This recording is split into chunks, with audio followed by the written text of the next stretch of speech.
Olá, hoje eu vou falar um pouquinho sobre o suicídio como anomia social. Porque sempre a gente estuda sobre o suicídio do ponto de vista do suicida, o que é muito difícil de se saber porque já foi. E o para-suicida, normalmente, ele não sabe relatar exatamente o impulso que o levou a essa tentativa. Todas as religiões do mundo, em todos os tempos, proíbem o suicídio como um ato contrário à fé. Mas o que a gente precisa analisar é o ponto de vista do social, do entorno do suicida. Como ficam aqueles que são surpreendidos por uma atitude tão contrária à natureza humana? Por que alguém tira a própria vida? Adolescentes, adultos, idosos e até mesmo crianças. Crianças a gente sempre acaba justificando que foi um acidente, não foi um ato planejado. Uma criança não tem condições de avaliar o que seja a morte, ela não tem condições de avaliar a finitude. Então ela acha que vai criar um impacto e que depois tudo volta ao normal, ela cria uma ilusão, uma fantasia. Mas o adolescente é aquele que está vivendo um sofrimento profundo e não vê saída. Hoje a gente vive muito a sociedade do nonsense, da falta de sentido da vida, da falta de significado na vida. E o jovem vê muito isso. Ele vê os pais que trabalham demais, não tem tempo quase para a família, pais que estudaram demais e como fruto tem um salário que mal dá para as despesas mínimas necessárias para se viver com dignidade. E aí, para que estudar? Fazer o quê? Quantos sonhos inalcançáveis! Como pode um jovem de comunidade chegar a almejar uma faculdade de medicina, por exemplo, quando a classe média, média alta, estuda em colégios fantásticos para conseguir passar no vestibular? Ele se vê desprovido de qualquer possibilidade de realizar um sonho, uma vocação, uma virtude. E muitos outros casos, uma dor amorosa. A gente esquece que quando era adolescente sofria demais, porque tudo é muito intenso, muito doloroso, muito sofrido. Cada paixão que se vai, a gente acredita que vai morrer por causa dela, que nunca mais vai ser feliz.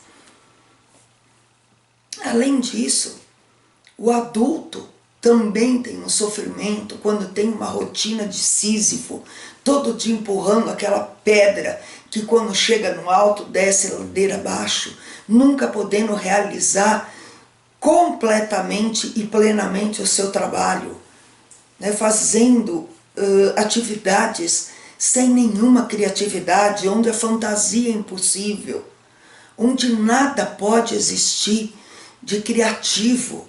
Isso embota, isso tira a alegria de viver. O trabalho rotineiro sem criatividade embota, tira a felicidade. O Jung diz que o indivíduo que não consegue viver o seu mito do significado, aquilo para o qual ele nasceu, os seus dons, não apenas é infeliz, mas é quase incapaz de viver. E aí o adulto que está numa profissão que não tem nada a ver com aquilo que são os seus dons, as suas virtudes, como sobreviver a uma rotina por mais de 30, 40 anos, acordando todos os dias, horas no trânsito, sem conforto, sem segurança, com uma previsão de aposentadoria que não vai lhe permitir sobreviver. Muitos são os fatores que levam ao suicídio. Muitas vezes uma doença que vai causar muita dor, muito sofrimento, que acredita que é incurável. O idoso que perde o sentido da vida, a mulher que os filhos se vão e sente o ninho vazio, porque nunca viveram a própria vida, viveram sempre os seus sonhos projetados nos filhos, e quando esses filhos se vão, nada mais lhes sobra, porque nunca pôde olhar para si mesma, nunca quis olhar para si mesma e viver a sua história, o mito do seu significado. E aí a vida perde o sentido. O homem que se aposenta e não sabe mais o que fazer da vida, perde todo o sentido que ele tinha de acordar todos os dias, se vê um inútil, porque jamais se preparou para a aposentadoria. Nós vemos isso nesse período de pandemia, quantas pessoas estão deprimidas em casa, porque nunca prepararam o momento de solitude, o momento de aquietamento, onde toda a nossa criatividade e fantasia pode estar à prova, quando tantas coisas que nunca pudemos fazer antes, agora é o momento de começá-las, de fazer alguma coisa só para nós, que nos traga felicidade. O suicídio, muitas vezes, não é a negação da vida, é a busca por uma vida, acreditando que provavelmente do outro lado, como diz o James Hillman, seja melhor. Porque aqui, muitas vezes, se torna insuportável. Né? Uma criança que sofre, um adolescente que sofre abusos constantes, como sobreviver quando o seu lar não é o seu lugar de proteção, não é o seu refúgio, não é um lugar seguro, quando ninguém lhe olha, quando ninguém lhe acolhe. A nossa sociedade está extremamente egocentrada, não olha para o outro, não percebe o outro, não vai até o outro. O suicídio é a falta da empatia social, do estarmos pertencentes a um grupo, a uma sociedade. Isso para refletir, né? O caos que traz o suicídio. Como fica o filho cujo pai ou cuja mãe se suicidam? Como se sente o filho totalmente sem valor, né? A sua vida, o seu nascimento não foi capaz de ser bom o suficiente para que os pais se mantivessem vivos. Quando são os pais que se vão, os filhos que se vão, os avós que se vão, os irmãos, os primos, aqueles que ficam, se sentem vivendo um caos, uma falta de sentido de vida, uma falta de valia, de importância. Para que esse egoísmo, esse egocentrismo? Por que a gente não consegue partilhar? Hoje a gente vê na mídia um monte de gente reclamando que durante a quarentena nós não estamos podendo abraçar, partilhar, comemorar. E quando podem, estão fazendo? Quando podem, estão visitando, estão trocando abraços, carinho, conforto, conversa, escuta para o outro? Como você está vivendo essa pandemia? Solitário? Trocando? Hoje você tem uma rede que te conecta com o mundo inteiro.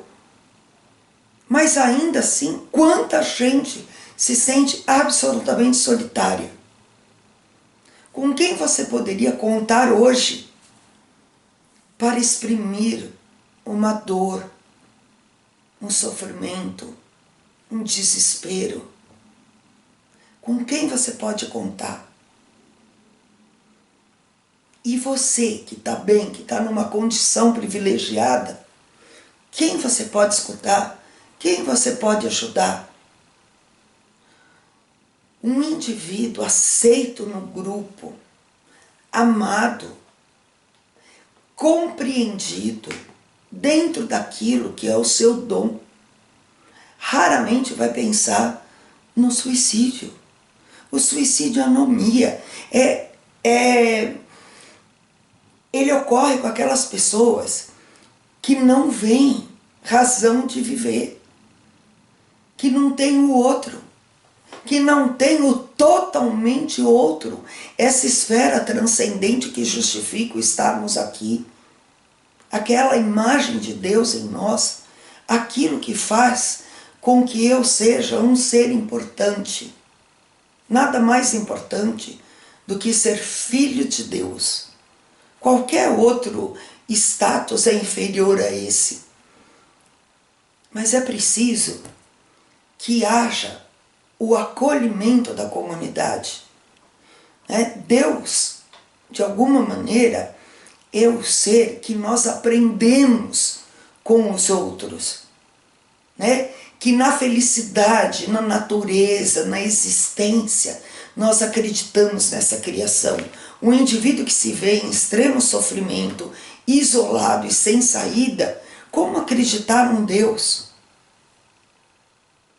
Mas aquele que conhece o amor, o acolhimento, a amizade, esse pode acreditar que existe um sentido maior.